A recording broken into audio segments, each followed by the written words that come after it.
My name is Robert Heidt, President and CEO of the Glendale Chamber of Commerce. And today I have the honor to have the President and CEO, the new President and CEO of the Arizona Coyotes, Xavier Gutierrez, with us. Javier, how are you, my friend?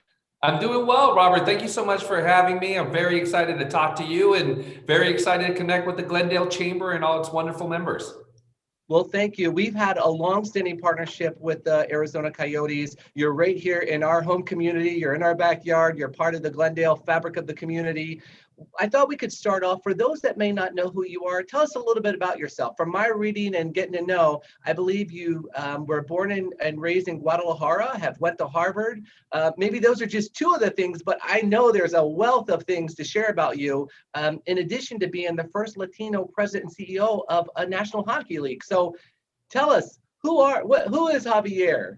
Oh, well, thank you, Robert. I really appreciate that. Yes, listen, I very excited to be here, very honored to, as you mentioned, be the first Latino president CEO in the NHL and one of the few in all of the major professional sports. But my journey starts, as you mentioned, I was born in Guadalajara, Mexico. I actually moved to the United States when I was a toddler. Grew up really up in the Bay Area, Silicon Valley. In fact, I saw Silicon Valley grow from orange groves and vineyards to being the capital of Silicon Valley. So definitely been an interesting experience. I did have a chance to actually go to the oldest high school in California, which is an all-boys Jesuit high school, and that was really a transformative educational experience. I actually had classmates from as far north as San Francisco and as far south as Morgan Hill. And if you don't know the geography over there, that's about 140-mile radius. So I had a great big pool of great friends and colleagues and classmates to learn from. And then from there, as you mentioned, I had the great fortune of going to Harvard for undergrad.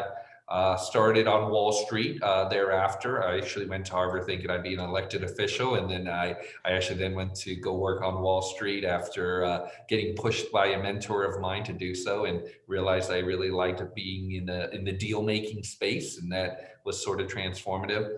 I returned back to the Bay Area for graduate school, initially as a JD MBA at Stanford, but ultimately only finished my law degree as I really wanted to get back into the business world, and I did so. I spent a little bit under 2 years at a law firm, really doing more research than anything. I really didn't want to practice, as I really didn't know what I wanted to do. And then I moved to Los Angeles to help start a real estate private equity firm. And so I entered the investment management business, which I've been in for, call it, the last 20 plus years.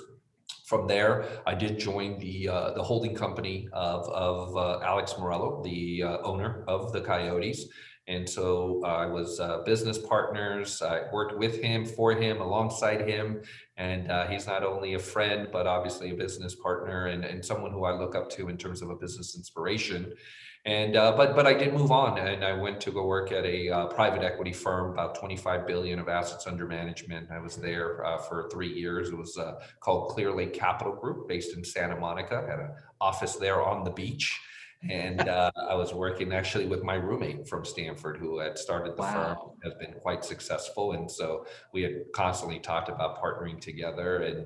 And I was there, and I was minding my own business, doing deals. And along went Alex to buy the Coyotes, and calls me up. And at the time, we still own a bank together. Alex and I do, amongst the portfolio companies in the Morello Group. It is a almost $2 billion bank based in Orange County, with a footprint in LA County as well. And so we were business partners there, and I was on the board and a shareholder. And so I was very happy for Alex. I knew sports ownership was something he wanted to do, and I was happy for him and his family. And I came out here in July of 19 when he closed the deal. And that's when he started asking me if I liked Arizona. And I said, whoa, I came here to celebrate you. And then in early part of 2020, got a little bit more serious.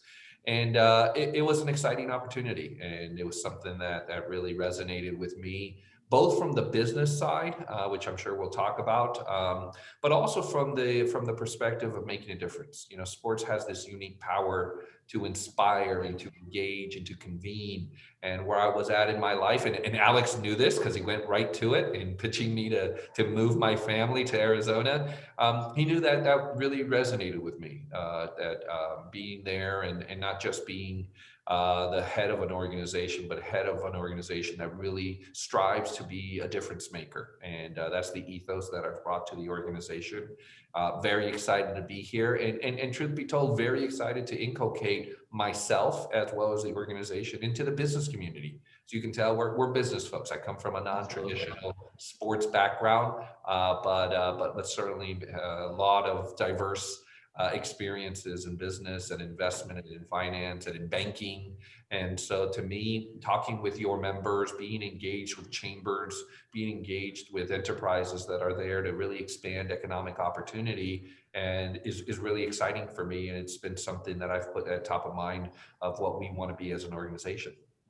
Wow. It's amazing sometimes when you talk to someone like yourself and you say, tell us a little bit about that journey, to hear kind of the evolution of where you went and how you got to where you are today. And so we're very fortunate to have you here. And, Alex is definitely an inspirational leader. So he obviously saw something and knows something in you to have such a long relationship. I only know of him through my mutual relationships in Las Vegas. So I've been in the chamber world about 20 years, but prior to that, I was in the casino industry in Las Vegas. So he has a great reputation there as well in that industry. Absolutely.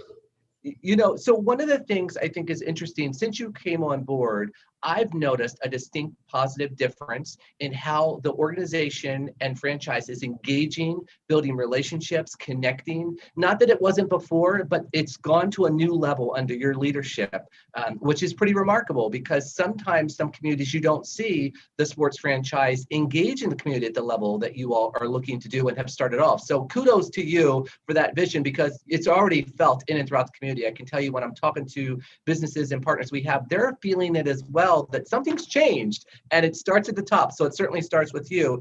One thing, you were very active during Hispanic Heritage Month.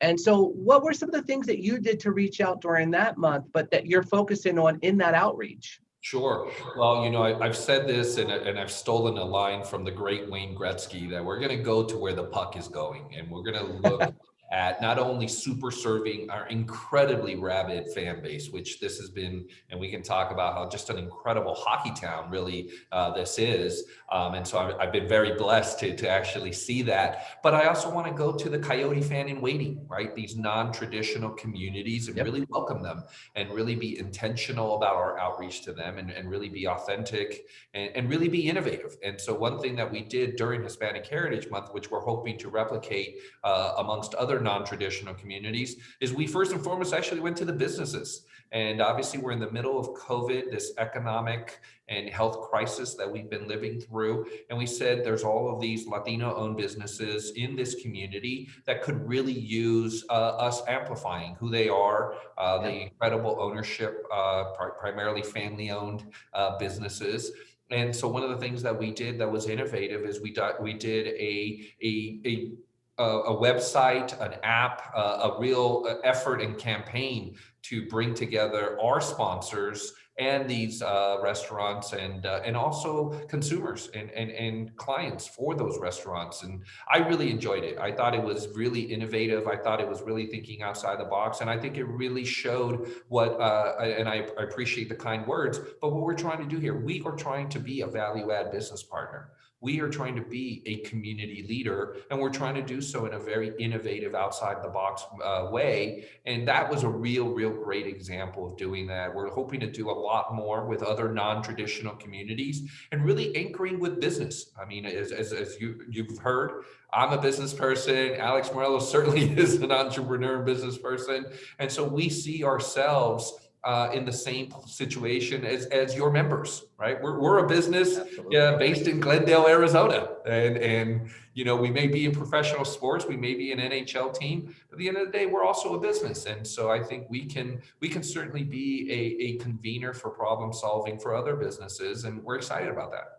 I love it. Well, and we're happy that you're here in Glendale, Arizona. So I guess you traded the beach for the ice as your office. So if your office was on the beach, you now have an office on the ice, but we'll take it in that sense. So Yes. you're working to redevelop and kind of rebuild your leadership team, which is amazing. We follow your announcements as you're adding new people into the franchise. And so very reputable leaders within, their respective backgrounds. So it's nice to see a diversified cultivated leadership list. And by the way, congratulations on the announcement yesterday. So you got Shane Doan back as the Chief Hockey Development Officer. Yes. Can you Yes. take a quick moment? What does that mean? What is Shane going to be doing now? If he's not on the ice, what is he going to do for the team? Absolutely. Well, he was asked yesterday, how's he going to feel coming into the arena and not wearing a jersey anymore and having to wear a suit? But it's really exciting.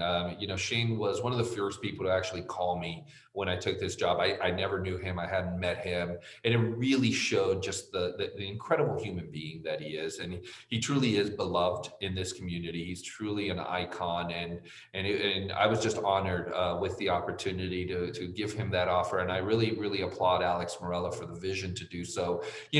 Shane at this point in his career wanted to really obviously lend incredible amount of hockey knowledge to the organization and to support us. So he is going to be a strategic advisor to our general manager and to our hockey ops. So without a doubt, his voice is going to be heard as we think about what we're going to do in terms of hockey. But he also really wanted to develop as a business executive. And that was the conversation he and I had quite a bit, that this was a real substantive opportunity for him to develop as a business executive and to sit at the table as part of the executive team, reporting directly to me and really being engaging in our business operations. So some of the things that I had mentioned to him that I really think he's so well positioned to help us with is to really expand our footprint in youth hockey. This is a youth hockey hotbed. Arizona has been phenomenal. It's incredible growth. And so someone like him is absolutely going to be at the table helping us, create that umbrella relationship with youth hockey rinks, with the youth hockey leagues. As I've said unapologetically, I want to leverage the monopoly that I have in professional hockey in this market. And what else can we do? And how can we have better relationships there? The other thing is, this is an incredible community for both retired NHL players and the off-season home of current players. And, we want to build relationships with that community. And you can't get better than Shane Doan calling up, these individuals and saying, come be part of the organization, come be part of what the Coyotes are building and the vision that they have. And so those are two areas that I can think right off the top of my head. But there is also an opportunity for us to work with businesses. Shane is a leader, and he's been a leader in the sports context. And so I have a vision of potentially creating a CEO leadership series that changes, helps lead, and brings in other individuals from the NHL, from the past and the present, to talk about leadership and management in that context and how that might be helpful to business leaders. Wow, that's pretty amazing. And I can tell you that's something that would be refreshing here in the West Valley. And so we'd love to hear more on that and be able to help partner with you and do anything we can to support that. So kudos to you, kudos to Shane. Moving on, the Arizona Coyotes have a foundation. And this last year, we all probably experienced what would be the most bumpiest ride that we could have experienced with COVID. But your foundation stepped up in a lot of ways throughout the past year in engaging in the community, whether it was blood drives, you doing things with food and things like that. So thoughts around, you're leading from the heart. It's definitely coming from the heart with the foundation and trying to help the community. What motivates that? What creates that vision within to have the foundation focusing on those areas? Sure. Well, it goes back to, I think, this conversation that I mentioned. Why did I take this job? I took this job, yes, incredible, compelling opportunity. I'm a sports fan, and Alex and I not only are friends, but we're business partners, right? But really, it was this idea that sports can make a difference. And it has this power. And so what are we going to do with this power? And the ethos, the organizing principle that I have really deployed here for the organization is around this idea of Coyotes Care and how that really permeates everything. It's not just our philanthropic efforts. It's not just the foundation. It's everything that we want to be about. When people think of this organization, I want them to think of us winning on the ice, no doubt, but winning off the ice. And winning off the ice means that we care, that we know that we need to be a community leader. We know we need to be a value-add business partner. And so what the foundation has really been an extension of that ethos, that organizing principle of Coyotes Care. We completely understand what's been going on around us. This has been a really, really devastating pandemic.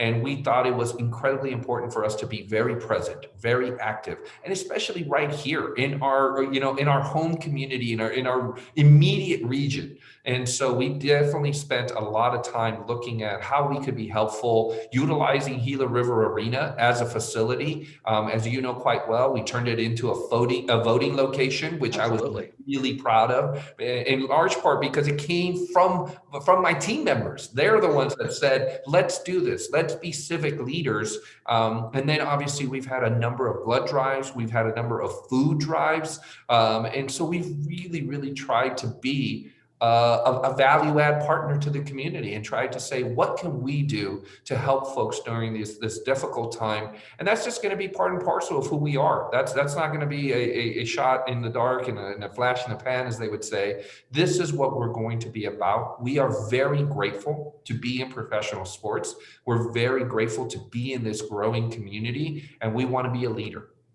Wow. Well, it's refreshing to see, and we're excited. And, whether it's the community of Glendale and or the Phoenix metro area, everyone's going to benefit from that leadership and vision. We just touched on COVID a little bit. So now that the season is upon us, I know that you had talked about allowing a few thousand fans potentially in the stadium, or in the arena rather, in Gila River Arena. You put out where there'll be some limited box or suite seats available for smaller groups who have their kind of safe circle to be able to go and enjoy hockey. Share with us what that looks like, because one of the things as a chamber that we've been striving to do is raise consumer confidence. While we all know we need to wash our hands and wear our masks and do all the safe things to social distance, we also still have to live. Commerce still has to move on. We still have to, we're human. We have to get out and engage. And we know that it's nothing like a full arena when it's a packed house and the Coyotes are on the ice winning and the fans are screaming. And I got to tell you, sometimes it's when the fights break out that the fans really get excited.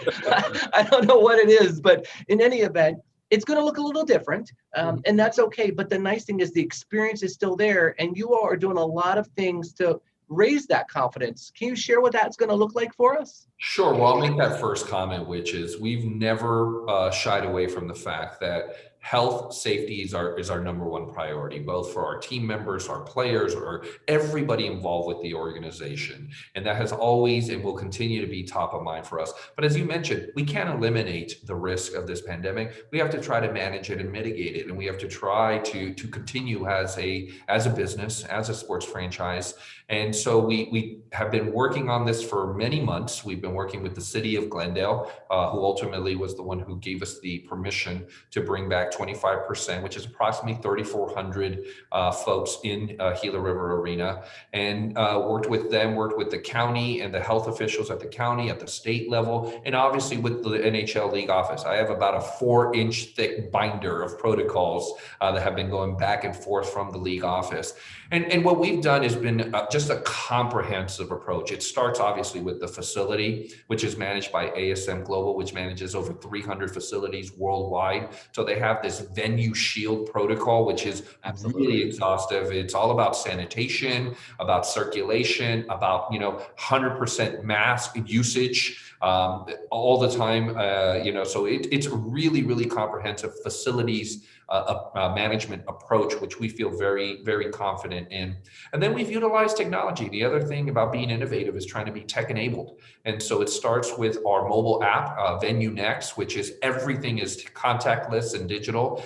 So everything from our prepaid parking to tickets, to food and beverage being bought on the app, to merchandise being bought on the app. So everything as much as possible to be contactless. We've also partnered with Clear, which primarily folks have seen at the airport, but we're creating this health perimeter where before you enter the arena, you'll download the Clear app if you don't have it already, and that's where you'll fill out all your health survey, right? So do you have a fever? Have you been exposed? And other things such as that. And that way that will also be very helpful in contact tracing. And then we've done a number of things to also be very mindful of our fans, right? So we created a flexible spending account that season ticket members members can use their proceeds from previous years to tickets this year to the, in the future. And then we've done some season share partnership, when what that allows you to do is select these small pods. We're going to be selling tickets in 2s and 4s.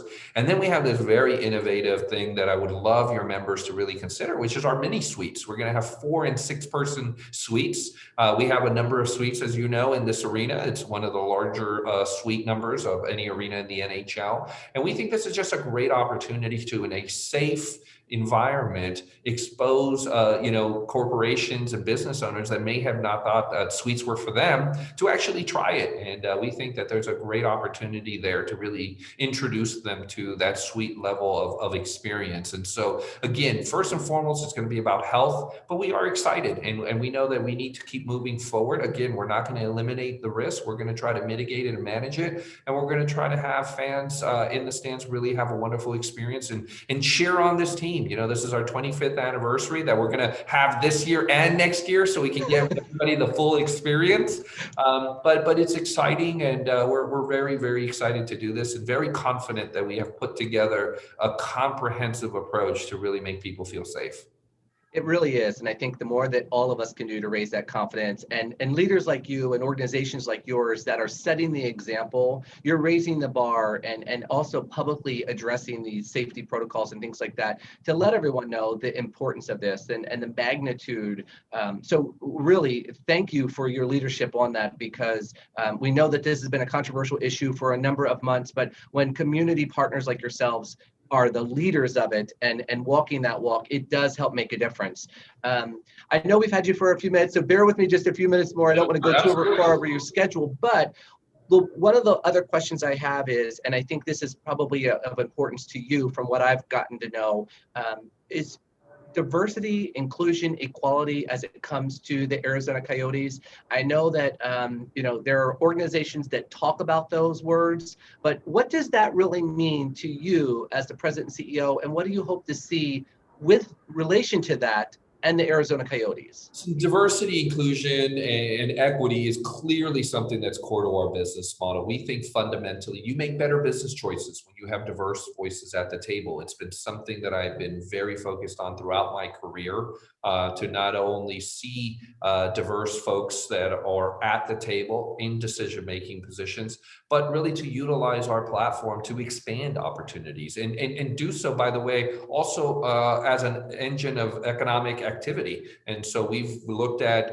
really looking at our vendor program, our procurement program, and really partnering with diverse owned businesses to give them a chance to partner with us and provide us products and services. And so it goes beyond just folks here within the organizations. It's also who we touch out into the community. We think that this is, it just makes sense, right? It makes sense when it's at top of mind of my business partners who want us to be connected to non-traditional communities, diverse communities, and really be that bridge for them as they seek to tap into that growth market and growth cohorts. But it's also important to my folks here, right? My team members, my PAC members. It's something that is it's core and top of mind to what they're thinking. And so it absolutely has to be core and top of mind to me as an organization. And so it's something that we want to be a leader in. It's something that we're unapologetic about saying is part and parcel of our business plan. And we're excited because we do think that it is a great business decision.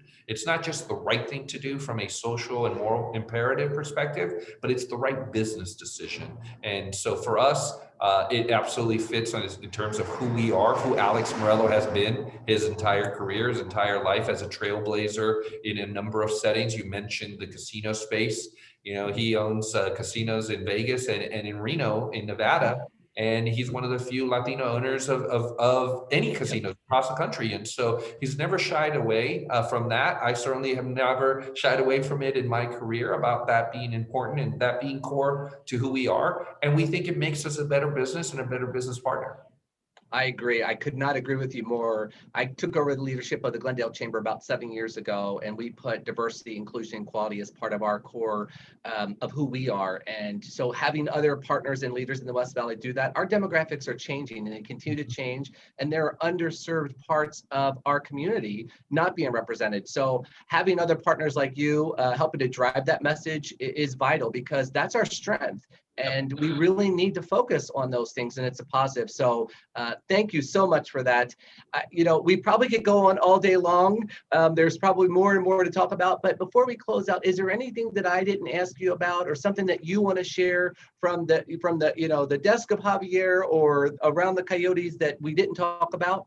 Sure. Yeah, there is one thing actually, and it's a program that we are starting to roll out, and it's our Coyotes Affiliate Program. And so when we have these partnerships, these great partnerships with folks like the Glendale Chamber, we really want to be value add to you as a chamber, to your membership. And so what we are rolling out is, if you are a member of the Glendale Chamber, we want you to be connected to us. And so we're going to be reaching out, and there's going to be offers in terms of suites and tickets and corporate partnerships. And so they're going to be done either at a discount, either you pay less or you'll get more value. And so we're hoping that that is a value add to members of the Glendale Chamber, and we're excited to really roll that out. That's amazing. We can't thank you enough for that. Your past support and continued support and investment in our chamber makes a difference. It matters. It's allowed us over this last year, which has been a trying year for us all, to provide services and support to the backbone of our economy, which are those businesses, those small, medium-sized businesses. So without your support, not only to us, but all the partners that you have, things wouldn't be possible. You're helping to create that ecosystem. You're a main driver, in the world of commerce. You would be the anchor, and you certainly are, a huge part of our community. We cannot thank you enough. If there's anything the Glendale Chamber can do to be a better partner or of support, we're just a phone call, email, or text away. But Javier, I cannot thank you enough for spending some time with us today. And we really, really appreciate all that the Coyotes is doing under your leadership, and look forward to what the future holds, because it seems like nothing is impossible when it comes to what you have described within your leadership, and what the franchise will bring to Arizona and to Glendale. So thank you very much for joining us on Good Morning Glendale. Thank you, Robert. Really appreciate it. Really appreciate the Glendale Chamber and all your members, and looking forward to having a chance to meet you all in person soon. Thank you so much.